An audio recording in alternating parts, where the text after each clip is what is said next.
Bienvenue dans cette présentation des nouveautés du plugin MapSync. Alors le programme a été entièrement remodelé pour être plus rapide et intégrer des calculs en mode automatique. Alors dans cette première vidéo, je vais vous présenter comment réaliser un calcul sur un système d'eau froide et vous présenter par la même occasion les nouveautés de cette nouvelle version du logiciel qui sera très bientôt disponible. On affine les derniers réglages et ensuite vous pourrez télécharger la version d'essai. Donc, dans cette nouvelle version, il est possible d'ajouter des serveurs de calcul.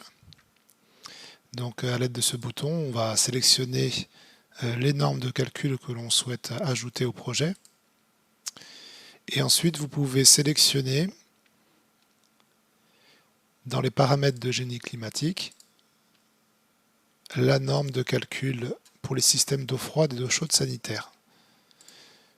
Donc nous avons 3 disponibles pour l'instant.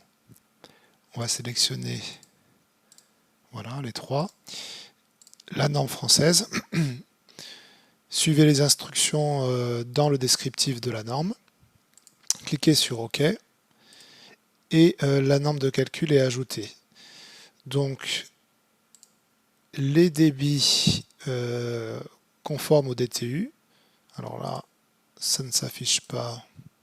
Pour le relancer, il faut modifier un peu le réseau pour que Revit relance le calcul. Voilà. Donc ici sur la gauche, vous voyez le débit calculé par Revit ainsi que les vitesses et les pertes de charge correspondent en fait à la norme que nous avons sélectionnée. Donc ça, c'est automatique. C'est la première grande nouveauté de cette version du logiciel. Le débit probable est automatiquement calculé par Revit, donc c'est un gain de temps appréciable. Ensuite, l'autre nouveauté, c'est que nous allons pouvoir, alors je vais désélectionner cette option, pouvoir calculer les sections de notre réseau, soit manuellement, en cliquant sur ce bouton, et en sélectionnant une partie du système, une canalisation du système qu'on veut calculer, terminé, et nous allons recalculer les sections. Donc si par exemple je rajoute un étage d'équipement à mon réseau,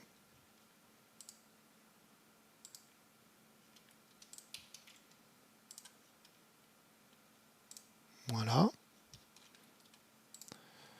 Donc là actuellement dans ma nomenclature il me manque une partie de mon réseau. J'ai juste à venir ici, sélectionner une canalisation du réseau. Voilà, et les sections sont recalculées. Donc soit manuellement, soit dans les options, vous pouvez actionner l'auto-calculation. Voilà. Donc là, enfin, voilà, le mode calcul automatique. Donc là, en fait, si je rajoute une partie à mon réseau, par exemple, je vais rajouter un lavabo de ce côté.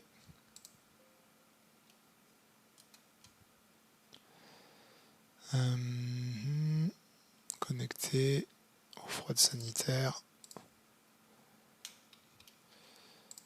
Voilà. Je sais pas ce qu'il m'a fait là au niveau du diamètre.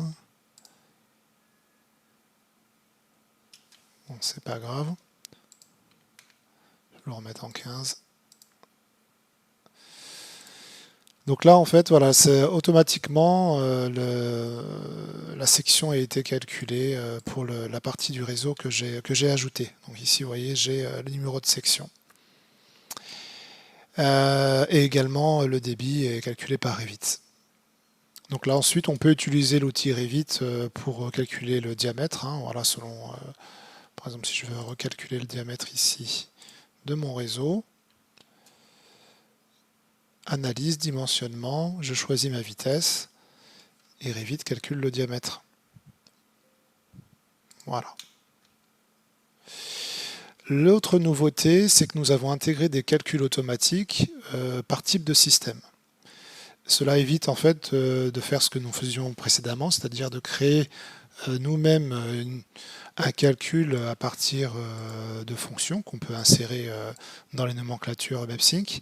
Alors cette fonction est toujours là, hein, mais pour ajouter plus de rapidité et pour ajouter cette partie de mode automatique, nous avons intégré des calculs en mode automatique. Ici, ce que nous avons ajouté, puisque Revit calcule le débit et les pressions, les pertes de charge pour chaque équipement du circuit, nous avons ajouté le calcul de la pression totale du circuit. Donc là, en fait, si on prend une canalisation, des paramètres ont été ajoutés, et nous avons ici, dans le paramètre cumul pression, la pression totale. Donc la pression totale, c'est la pression statique plus les pertes de charge.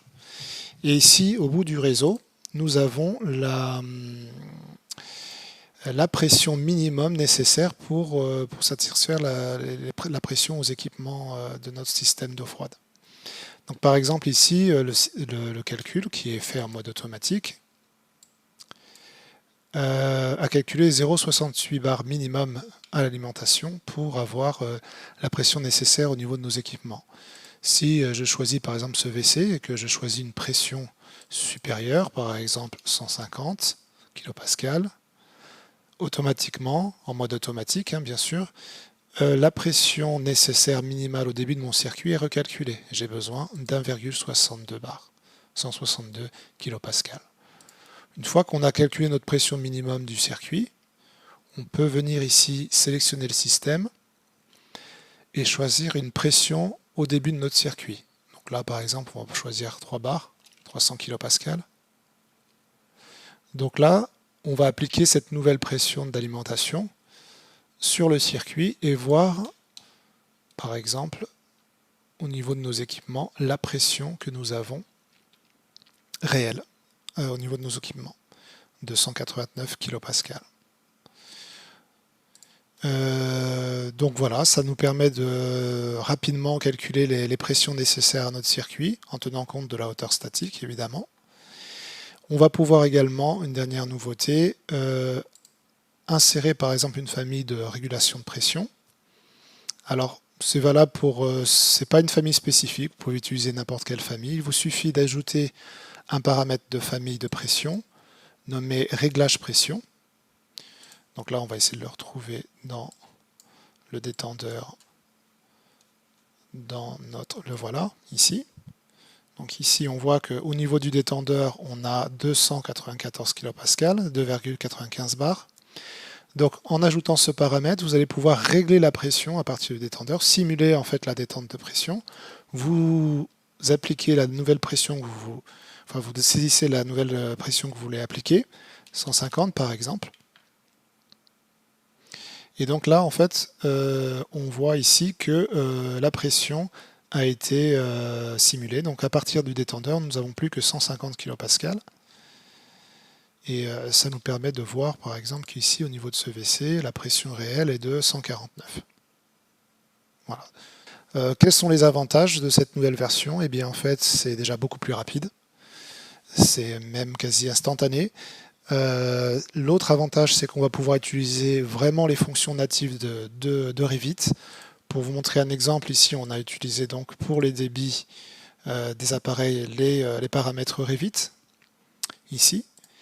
On peut aussi jouer sur la pression, sur les valeurs de la pression de notre réseau en modifiant par exemple, si je regarde les T ici, les coefficients K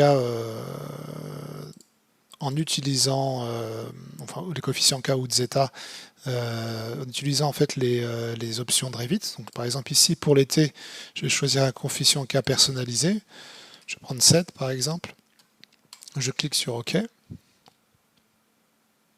vous voyez ici, en fait, les coefficients de zeta de tous mes T de ce réseau ont été modifiés à 7 et les pertes de pression ont été calculées en fonction. Et ma pression totale nécessaire, enfin, si je supprime ici ma pression totale nécessaire a été modifiée également en quelques clics. Donc par exemple, si je veux, imaginons, mettre une valeur spécifique pour ce T par exemple. Je peux utiliser l'option Revit, lui mettre une perte spécifique. Alors, je vais mettre quelque chose vraiment de gros, 300 kPa, ok. Et on voit ici que voilà, la pression nécessaire maintenant, évidemment, à cause de cette pression, est passée à 4,7 bars au début de mon réseau. Donc voilà, le gros avantage de cette nouvelle version, c'est qu'on va pouvoir réaliser vraiment tous les calculs nécessaires à l'établissement de nos notes de calcul pour nos projets, selon notre norme nationale. C'est complètement intégré à Revit, c'est qu'on va utiliser vraiment les fonctions Revit, donc ça va être beaucoup plus simple à prendre au niveau de la prise en main, ça va être beaucoup plus simple.